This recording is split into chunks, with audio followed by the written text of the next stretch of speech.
Some years ago, my grandmother and I used to watch vintage films together. The most memorable film I'd ever saw with her was the 1940s Charlie Chaplin classic, The Great Dictator.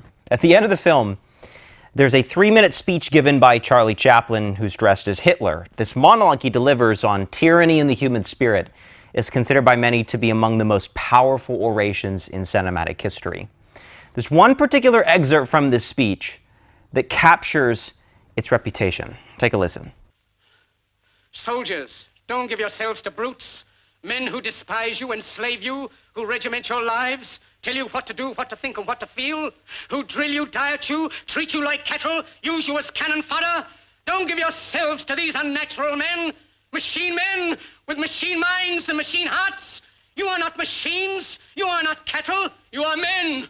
You have the love of humanity in your hearts. When I first heard this dizzying splendor of language, I wanted to leap through the screen and join in this eloquence. It's elegant and beautifully balanced, and there's an arrangement to the words that feels grand. The speech was my first attempt to unpack what I learned were called rhetorical devices. Rhetorical devices are verbal mechanisms that allow you to bend and bang, twist and balance your words to produce beauty in your speech. The Greeks loved balance and beauty in speaking because it reflected the balance and beauty of one's thoughts. Those who could marshal beautiful sentences on command were believed to think greatly and were entrusted to act greatly.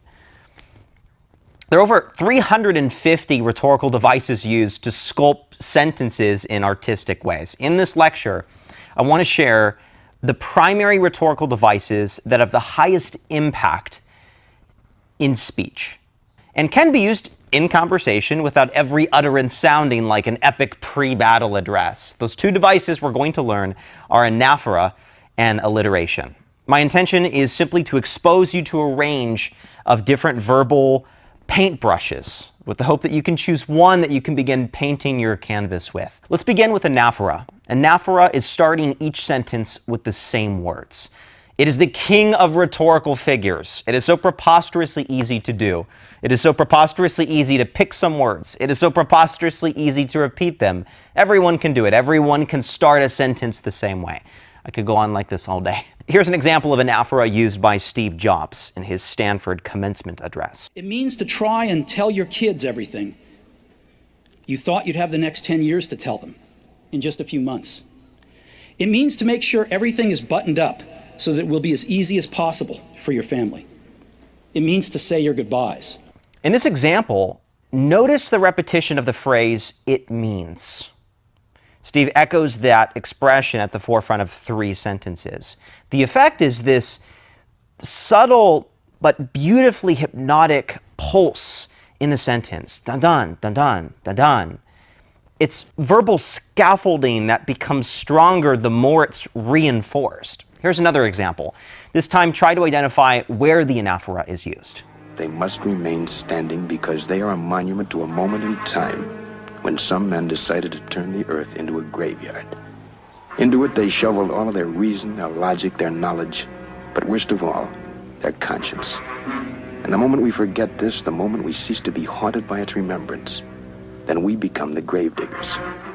In that excerpt from Hollywood screenwriter Rod Serling, the anaphora is the phrase, "the moment." If you were paying attention, that phrase, "the moment," wasn't used to begin 2 sentences. It began one clause and then was used again to introduce a second clause. This is a completely valid use of anaphora. Anaphora can introduce multiple sentences just as it can introduce clauses in a single sentence. In fact, perhaps the most common way that anaphora is used in casual conversation is with the preposition to. To is often used as an elegant segue into consecutive thoughts instead of closing the sentence outright.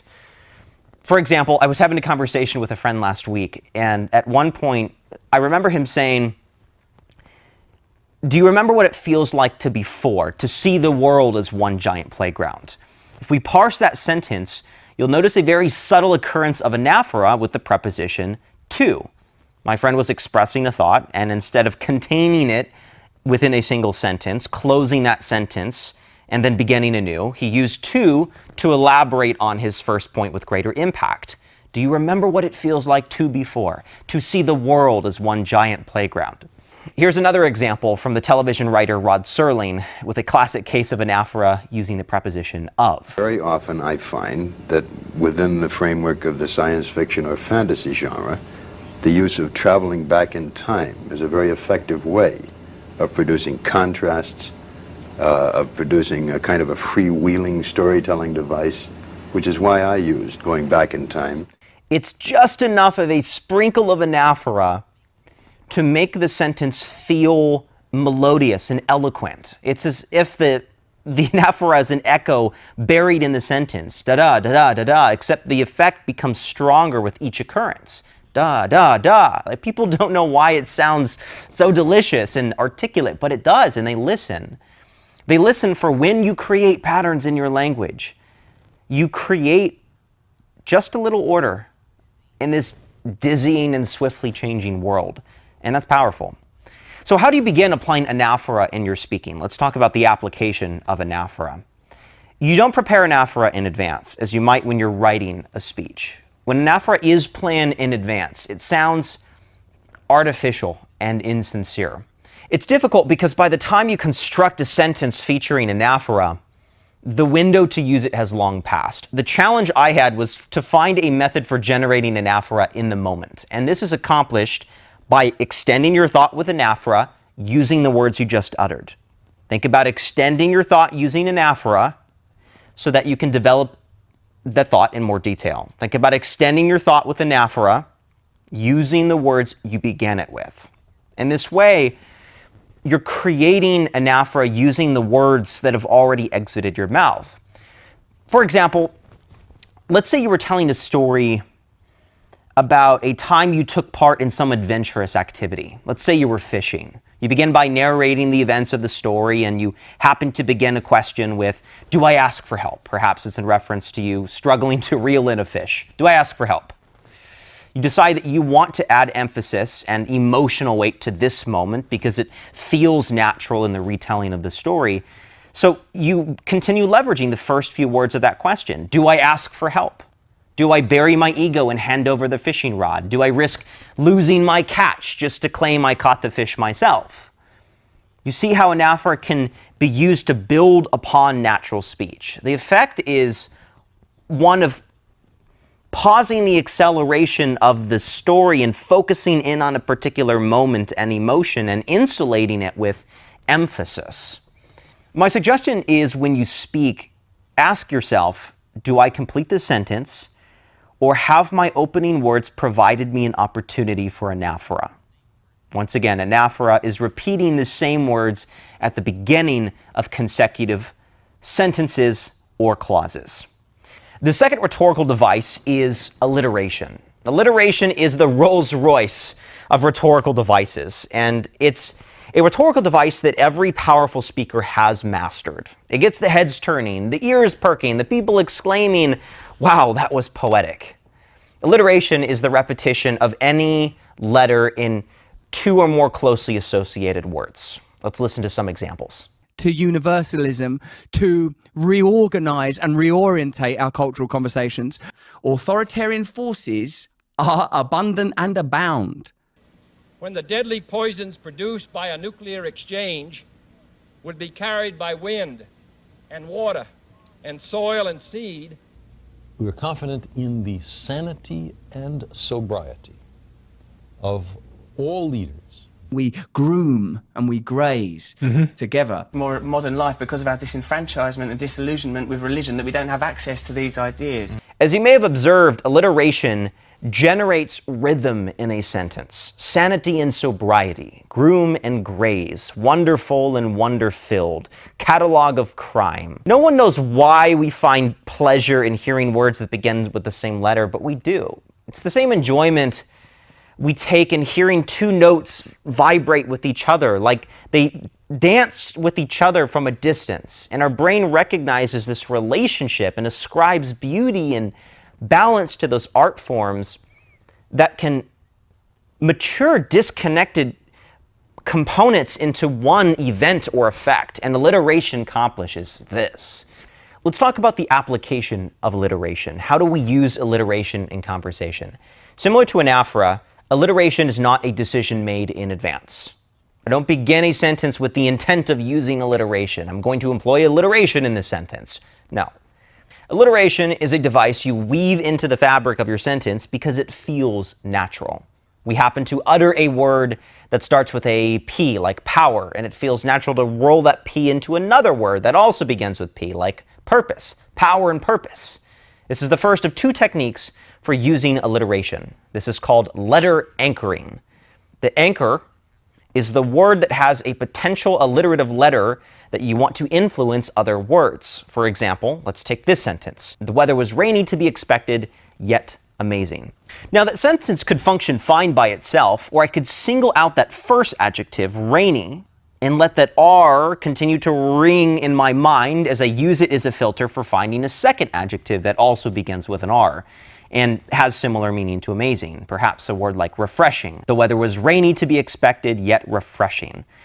Now, ideally, you would want the words closer together to accent that alliteration, but there's still a very subtle, elegant quality to the sentence. The more you make a deliberate effort to seed your sentences with alliteration, the easier it becomes to effortlessly yoke words together in beautiful ways. If you try this for a week, you'll quickly find yourself using alliteration without actively thinking about it. It's easily achievable.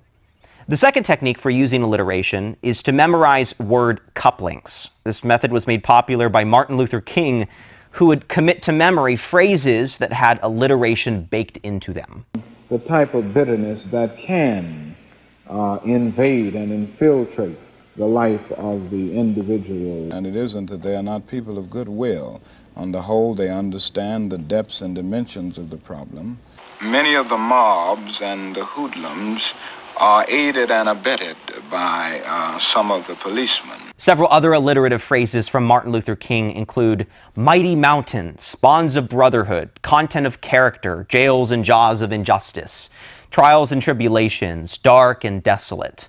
The first word in these word couplings acts as a primer for introducing the rest of the phrase. When you're speaking aloud, all is required is an encounter with the priming word and the alliterative phrase is summoned. For instance, one of the word couplings I have memorized is questioning and questing, as in questioning and questing for answers. Whenever I use the word questioning, that full phrase fills my mouth. You don't have to conjure alliterative words out of thin air. You can have the combinations already determined. Martin Luther King would write these word couplings in his commonplace book and commit them to memory so they would be accessible to him in his interviews and media appearances. I log my word couplings inside of Nouns with an entire category dedicated to alliteration. A final note on alliteration before we proceed with the action item. Regardless of which method you use, you should be emphasizing the alliterative sounds. This is done by slightly punching up your voice on the alliterative letter. If I said, the weather was rainy and refreshing, the alliteration is unnoticed, like a whisper in a whirlwind. The weather was rainy and refreshing does a better job of singing that magical alliterative quality. Notice how Carl Sagan does this. The sanity and sobriety of all leaders. Sanity and sobriety. Lean into the alliterative letter. Once again, alliteration is using words that begins with the same sound. It helps a phrase stick in the mind. It helps a phrase sound more musical and memorable.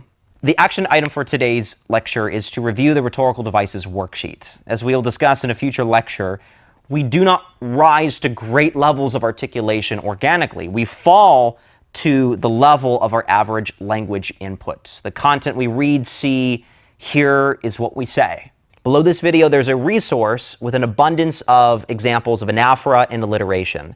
Read through this list aloud, record yourself using any voice notes app, and play back the audio. I understand you may be uneasy hearing your own voice. It's natural. I would encourage you to feel a tremendous sense of accomplishment of listening to yourself. Most people don't possess the nerve to listen to themselves speak. Embrace the discomfort. You only have to play through the audio once. We have to understand that just as our poor speech habits are shaped by what we absorb through our senses, the good speech habits that we desire for ourselves are learned the same way. Our eloquence is paved with the sound of our own voice. The effect of your words is only as strong as your weakest component.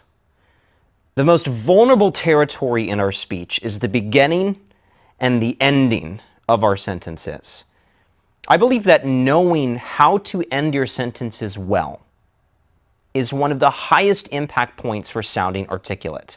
If there was a single modification you could make that would charge your words with impact and strength, it would be learning how to end your sentences.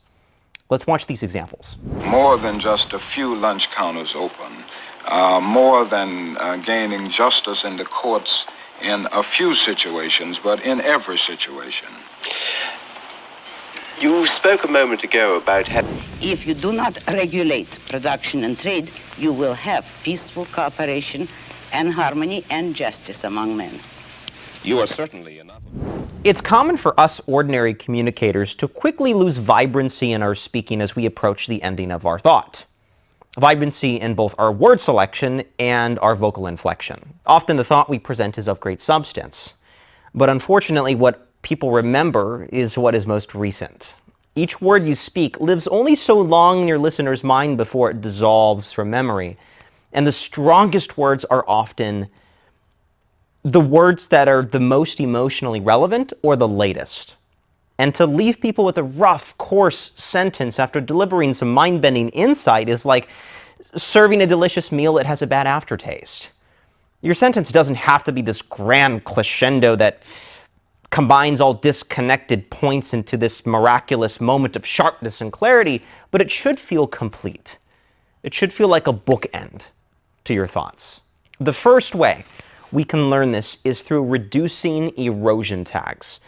Erosion tags are feeble phrases tagged to the close of our statement to taper off the discussion. These include, and yeah, that's my opinion. So yeah, that's kind of what I think. That's what I got. And yeah. These phrases ambush us and introduce uncertainty and insecurity into our speech. But that's just my opinion.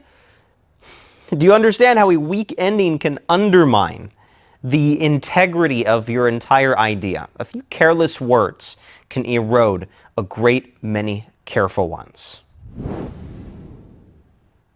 Do you also see how when you pause, your mind as a listener replays the last thing I said? Our minds are in a state of consuming the speaker's words, and the second that it doesn't have something new to feast upon, it returns to feast upon the last thing that it heard. That's why the words we finish on are incredibly important. One of the techniques that I've learned to prune erosion tags from my speaking is the silent period. The silent period consists of placing a silent mental period after each of your sentences. Say it aloud in your mind. Period. What this does is give you that second of time needed to dissolve the temptation of wanting to put a black eye on your sentence with an erosion tag. The silent period helps your brain establish an official end to your sentence. When you hear yourself speak in complete sentences, it's easy to thread that momentum forward into future sentences. The opposite is also true. When you surrender to a weak, pitiful ending, it makes it hard to begin a new sentence with confidence. The second approach that can enhance the conclusion of our sentences is to tether our thoughts to eternal elements. What does this entail? What are eternal elements? Well, skilled speakers have mastered the art of connecting their ideas to timeless themes of hope, fate, destiny, love, life, mortality. These themes are referred to as eternal elements because they persist through space and time and transcend the timeline of our short life on Earth. They lend a sense of depth and cosmic significance to our words. Here's an example of Ronald Reagan casting his sentence in an eternal element. All of these are things that yes, we can trim the budget. There's enough fat in the federal government that if you rendered it, you could wash the world. You took it. When he spoke, did you notice how the audience felt the gravity of his words? Reagan tethered his statement to the world, a somewhat vague eternal element, and it brought a weight to his words. It showed that he has a relationship with something beyond the trivial and transitory themes that are often the common topics of discussion. Some time ago, I embarked upon a quest to study the most compelling closing lines in all of literature. My goal was to learn what qualities made them powerful and soul-penetrating. And after an extensive online search, I was able to assemble the top 10 most impactful closing lines according to public opinion. Here are several of them in no particular order. He was soon borne away by the waves and lost in darkness and distance. His soul swooned slowly as he heard the snow falling faintly through the universe and faintly falling like the descent of their last end upon the living and the dead. It is a far, far better thing that I do than I have ever done. It is a far, far better rest that I go to than I have ever known. My life amounts to no more than one drop in a limitless ocean. Yet what is any ocean but a multitude of drops? At the core of these memorable lines lies a deep connection with elements that are timeless, earthly, and universally relatable. Wave, darkness, snow, currents, past, future, ocean, drops. These words evoke strong imagery. However, their power extends far beyond mere imagery. They represent experiences and elements with which every person has interacted. This is why these eternal elements are powerful in your speaking, because it demonstrates your ability to capture a fundamental part of this world with words. It's been said before that one of the most potent phrases to end on is "until the very ends of the earth." Because in our increasingly distracted and detached society, people are out of touch with the ability to tether their vision to something beyond the fleeting trends and trinkets. We want to be aligned with something beyond ourselves, and we admire those few who can articulate that with words. Now, it's not necessary you weave eternal elements into every conversation. You wouldn't say, "I'm off to the store and I won't return until the dawn breaks on a new day, until the world's ending." That's absurd. You don't have to blend the epic heroism of fighting the forces of evil with filling a plastic bag with carrots and cilantro. But it is important that you recognize how powerful speakers enrich their thoughts. There is no revered speech in history that has not in some way seasoned its message with eternal elements. The first action for this lecture is to read through the Eternal Elements resource below. This resource includes a list of those themes that are commonly responsible for sentences sounding weighty. Before you read each sentence aloud, imagine that those words were the last words you said on earth. Your final words. How would you say them? Would you deliver them with majesty and passion, or would you skim through the sentence like reading the ingredients on a nutrition label? I'm an advocate of reading greatly to speak greatly. And this exercise will begin building what I like to think of as a familiar reflex with delivering great ideas. Eventually, you'll begin to do this naturally in your speech. The third way we can enrich the endings of our sentences is by using downward inflection. Numerous studies have explored the impact of lowering the pitch at the end of sentences. One study from Psychology Today found that lowering the pitch at the end of a sentence can triple the speaker's perceived confidence in their claims.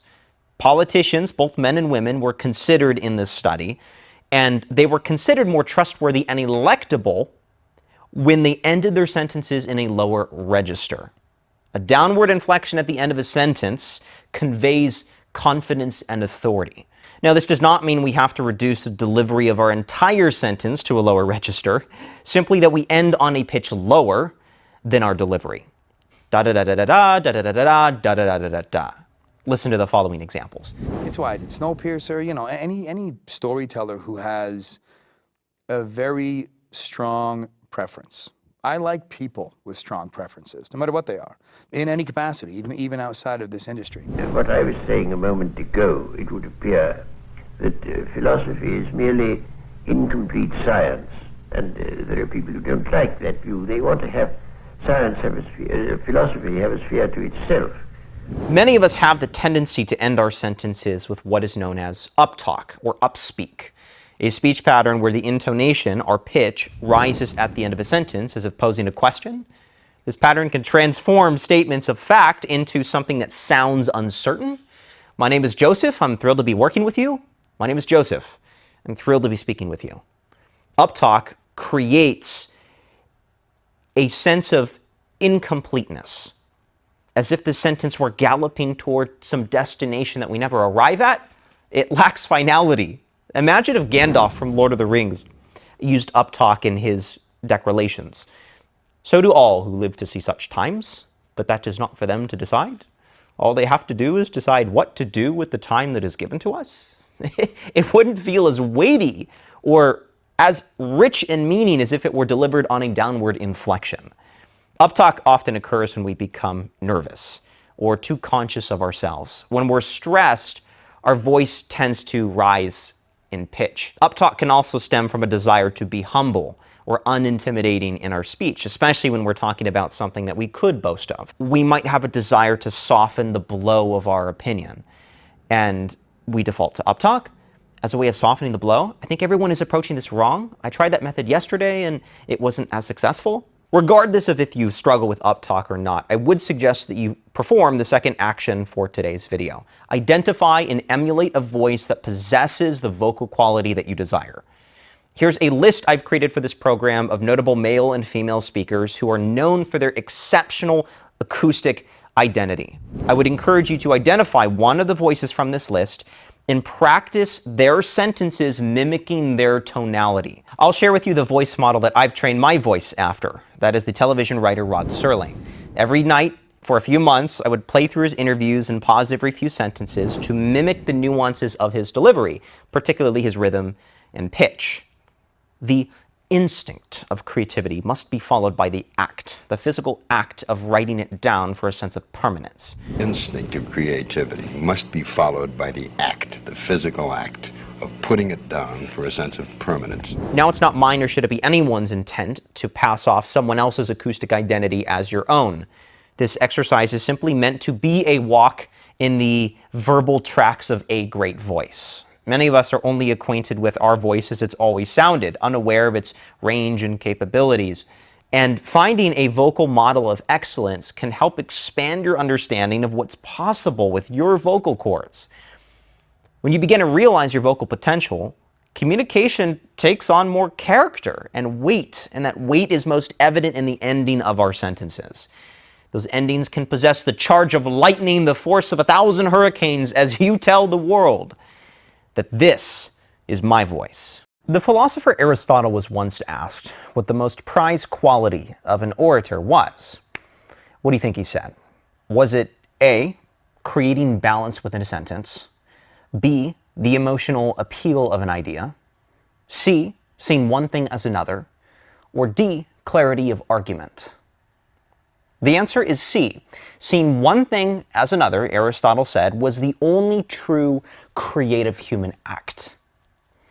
When you compare the modern flavor of communication with the way people used to speak 30 years ago, the most notable difference in society's verbal territory is our language now possesses little imagery. The language of the mind is images. Otherwise, what is known as evocative language. Imagine your childhood home. There's a clear visual that generates in your mind. Imagine a rock, or a phone, or desert sand. The ability to describe something with specificity is a skill every speaker should be able to master. When we produce images in our listener's mind, they remember what we say. Language that is clinical, sanitized, and stale is forgotten, no matter how fancy the words are. Consider this example.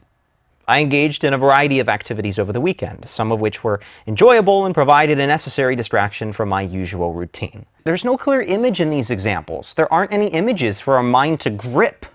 It's a collection of dry and ordinary words. Our minds are hunting for visuals to grab onto to help with the interpretation. I want to discuss two methods for weaving action and evocative language into your speech. Instead of taking common thoughts and words and prostituting them down to ordinary meaning, we can give them new life, and we can do this in the spur of the moment by learning the simile and the metaphor. Let's start with the simile. Now you might be thinking, the simile, isn't this what I begrudgingly learned in grade school English class? Why have I enrolled in this program to relearn the grammar gauntlet? Rest assured, this is not a step backwards. Instead, it's an opportunity to unlock a part of your mind that's capable of transforming mundane speech into vivid imagery. The simile is a comparison between two things using the word like, as, or than. In fact, you've likely used similes before. Here are some examples. That chili is so hot it's like fire. She is as lovely as a rose. I'm happier than a dog with a new bone. I'll give you a more profound example. Consider this excerpt from Martin Luther King's I Have a Dream speech. No, we are not satisfied, and we will not be satisfied until justice rolls down like waters and righteousness like a mighty stream. The simile is King attempting to draw a comparison between the expansion of justice and righteousness to the expanding nature of water. Here's another example from the actor and political commentator Russell Brand. I can't talk about self-love and have an iron bar pressed into my shin like I'm in a Cambodian concentration camp. Similes enrich a sentence like the bookend of a shelf. It provides a clear finish to your thought and connects it to a strong visual. Similes are generated by what is called a word primer. A primer is a topic or word that serves as a foundation for your simile. For example, busy, busy as a bee. Choke, choked him like the tea leaves blocking a sink. Influence, he had no more influence than the wing beats of a butterfly could blow a ship off course. Stuck, like a stuck shoe. Hot, like a desert mirage. Fierce, like a sea storm. This invites the question, Joseph, it's fantastic you're providing examples of similes, but how do I fetch similes in the moment?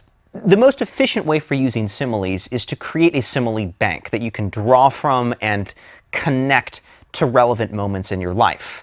This is the first of two action items we'll implement in this lecture. To begin using evocative language, the lowest barrier of entry is the simile. So in your commonplace book, in your word bank, in your Nounce account, create a table for similes that you come across. If you want to use mine, you're more than welcome to use mine as well as you're comfortable using them in conversation. The next step toward using evocative language is understanding the metaphor. A metaphor is a figure of speech that describes an object or action as if it were something else, typically bestowing upon something ordinary the qualities of something possessing heavy imagery. For example, mental landscape, intellectual joust, ideological cocktail, verbal gymnastics, theater of your imagination, mosaic of information, army of snow, stormy attitude, mushroomed into a viral trend. I can't digest what you're telling me. Some examples of metaphors from popular films and public figures include... Social media is just a lavatory wall. It's just people put things up there. So how do we produce metaphors? Well, unlike similes, we don't want to memorize a stock list of metaphors and shoehorn them into our sentences. The art of metaphor creation is the ultimate test of verbal agility. How good are you with words? This is why Aristotle had maintained that the hallmark of great speech was seeing one thing as another, using metaphor. The process I've learned involves asking yourself two questions. Question one, what characteristics does my idea have? Let's take a simple idea like headache. What characteristics does a headache have? The objective is to simply output a scattershot of words. Top of mind, I'm thinking pain, pulsing, pound, torture. Let's select one. We'll use pain. Now we ask the second question. What else has that characteristic? What else has the characteristic of pain? And this begins to get our mind thinking in the key of pain. See, words are much like musical notes. They have close relationships with other words that can belong in the same key. The American linguist George Lakoff, in his book Metaphors We Live By, called this a frame. key is a frame. Let's try to think in the frame of pain. What other words, preferably nouns, are in the same frame as pain? Wound, suffering, war, battlefield, stab, heartbreak. All these words are related to each other by virtue of their relationship to pain. So let's choose one. Let's choose war. So the metaphor we would then create is, my head is a war. My head is an absolute war. My head feels like a battlefield. And that would be a way to vividly describe a headache, creatively, with imagery. Once you get your mind aligned within the frame, other ideas quickly come into play. You feed off the energy of the objects and the ideas you mention. I might mention ocean, and then suddenly the waves are now crashing. The salty air blows in my face. I see vast horizons ahead. Your mind is drawing upon these vivid and visceral descriptions that you've encountered in the past, and you can now knit them together to create this beautiful patchwork of words that can extend through future sentences. This is why the best metaphors aren't prepared in advance. They come on a flare of inspiration. We stumble into the frame of a certain metaphor through often an accidental choice of words. In the spur of the conversation, we might utter a word like battlefield, and our mind begins carefully selecting words like victory, army, losses, courage, that it laces into our future sentences. This is how great speakers are able to create such beauty and unity within their words. It's not that their minds work faster than ours, it's that they allow their mind to enter into the frame of a metaphor. And we can accomplish this ourselves by asking ourselves those two questions. What characteristics does my idea have? What else has those characteristics? The second action for this lecture is to complete the metaphor worksheet below. This will help you nurture your vision for creating metaphors from the ingredients around you in your life. Here's how it works. Make a list of 5 interesting adjectives, or choose 5 from the list below. After you choose those words, I want you to screenshot that list and add it to your phone lock screen. Your goal today is to push those 5 words against every noun you see until you find some breathtaking collision. If the word is decaffeinated, how is your car decaffeinated? A dumpster decaffeinated? A laptop decaffeinated? Your friend decaffeinated? Most combinations aren't going to resonate, but some combination will erupt into a fresh metaphor you never thought of before.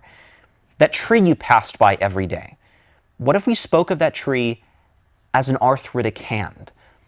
It's gnarled. It has withered branches, a thinning head of leaves, the bent trunk.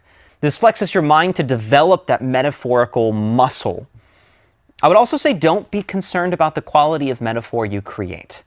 Just create and let your mind wander in the process, and you'll soon be painting a wonderful world with your words.